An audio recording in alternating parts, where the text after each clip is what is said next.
जय हिंद दोस्तों, स्वागत है आपका जीके जीएस वाला में। पहली बात दोस्तों, अगर आप फर्स्ट सेमेस्टर के हैं या सेकेंड सेमेस्टर के हैं या थर्ड सेमेस्टर के हैं या फोर्थ सेमेस्टर के हैं या 5 हो, ठीक है, आप जब भी communication skill and personality development का एग्ज़ाम देंगे तो दोस्तों क्वेश्चन लगभग सेम ही रहते हैं। ठीक है, जो सेकेंड सेमेस्टर में क्वेश्चंस पूछे थे communication skill and personality development में, थर्ड सेमेस्टर में भी लगभग सेम ही क्वेश्चन रहते हैं और फोर्थ सेमेस्टर में भी लगभग सेम ही क्वेश्चन रहेंगे, ज़्यादा बदलाव नहीं होता है।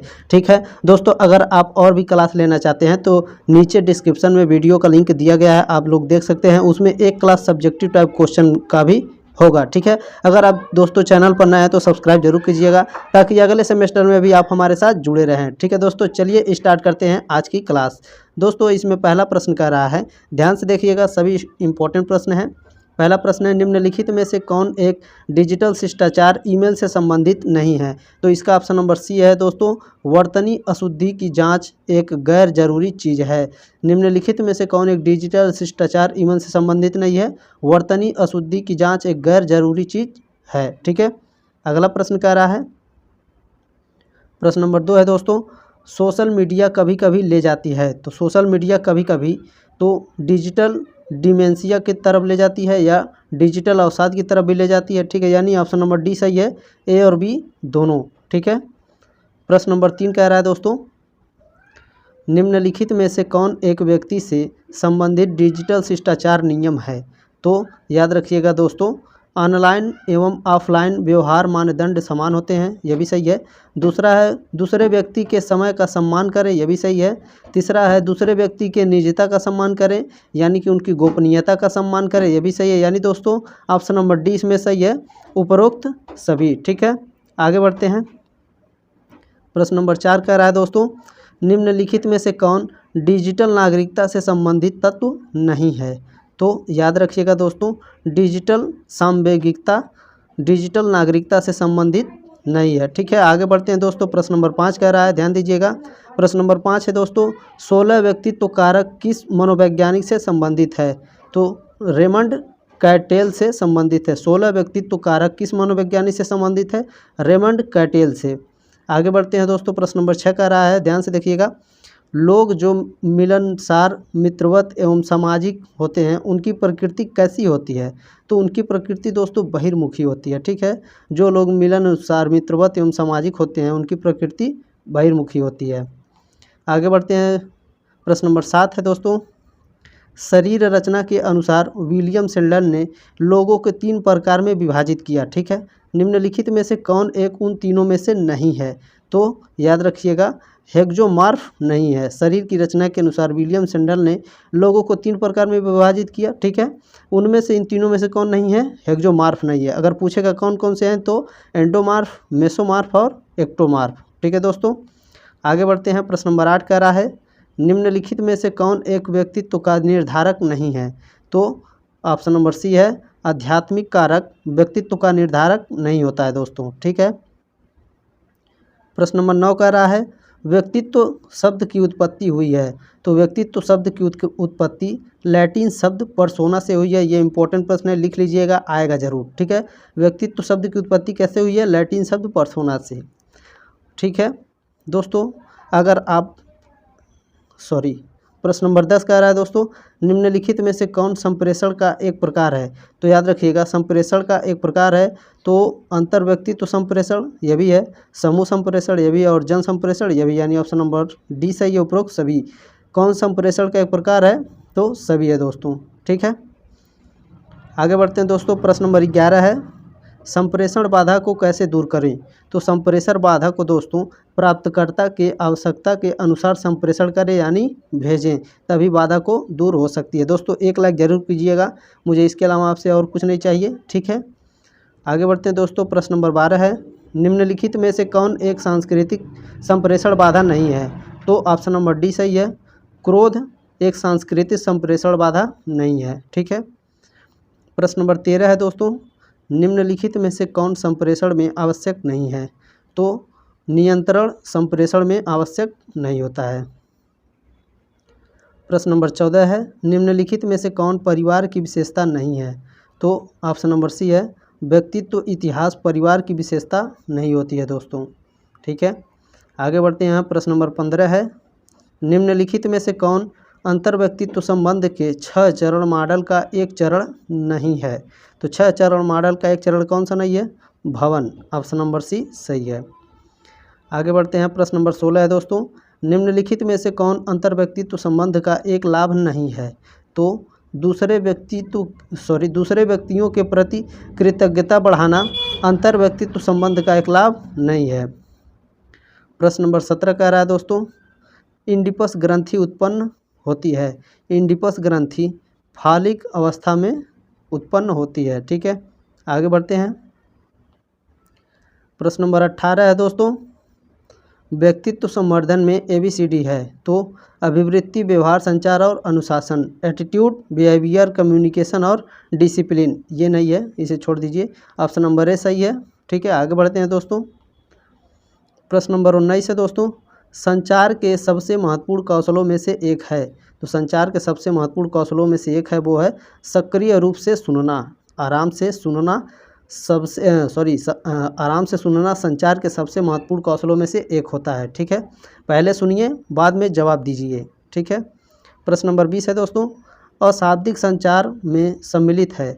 तो अशाब्दिक संचार में हाथ मिलाना अशाब्दिक संचार में सम्मिलित होता है। ठीक है, प्रश्न नंबर 21 है दोस्तों, डिजिटल फुटप्रिंट क्या है?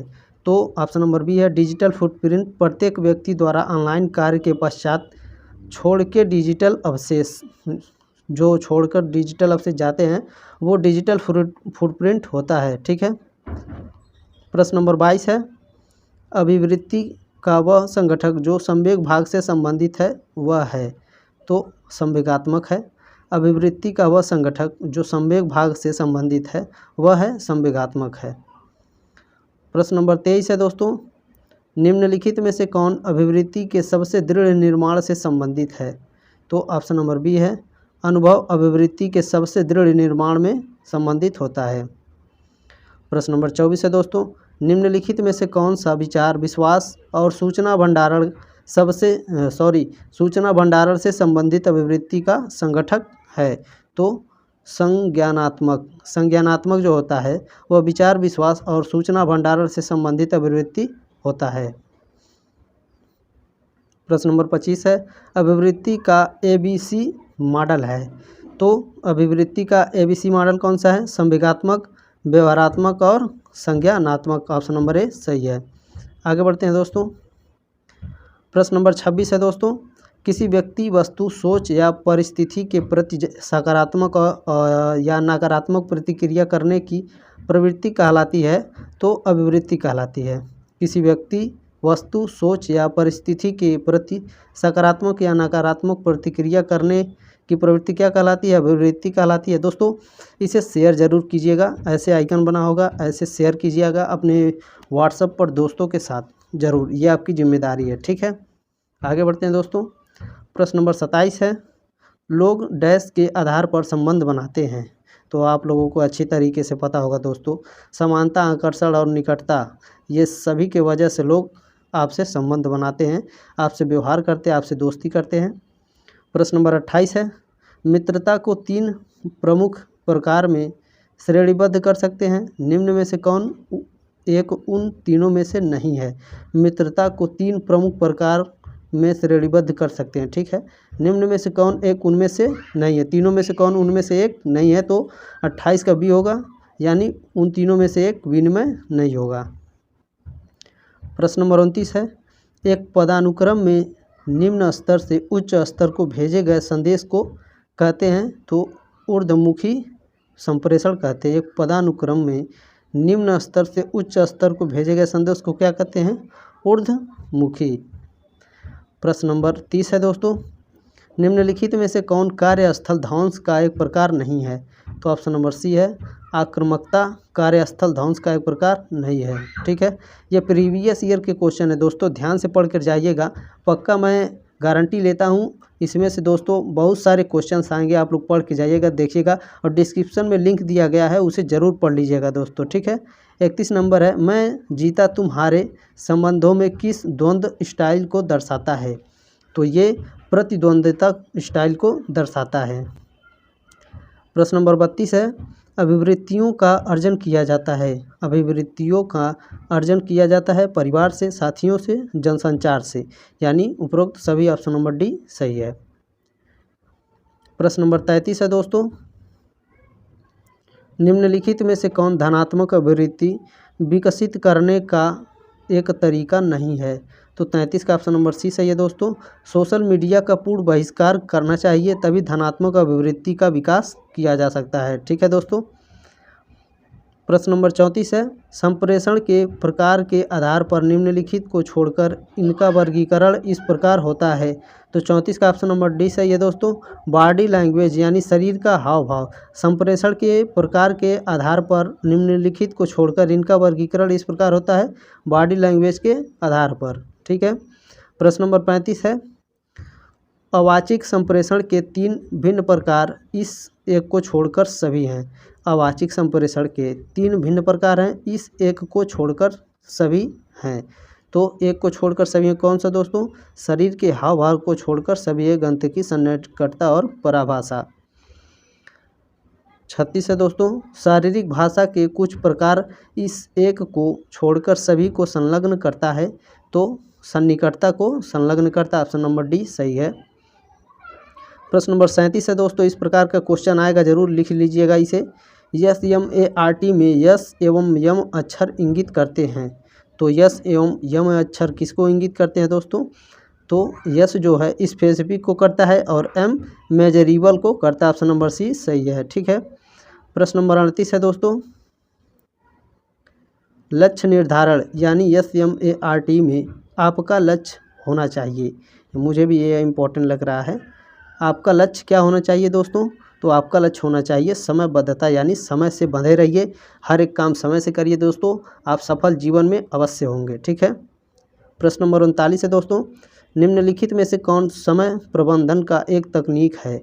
तो समय प्रबंधन का एक तकनीक है नियमित अंतराल पर छुट्टी लेना, समय प्रबंध का एक तकनीक होता है। ठीक है। प्रश्न नंबर 40 है, अंतिम प्रश्न है दोस्तों, एक लाइक करके जाइएगा। समय प्रबंधन डैश के योजना एवं क्रियान्वयन की एक क्रिया है। तो ये व्यतीत समय पर चेतना नियंत्रण, समय प्रबंधन व्यतीत समय पर चेतना नियंत्रण के योजना एवं क्रियान्वयन की एक प्रक्रिया होती है।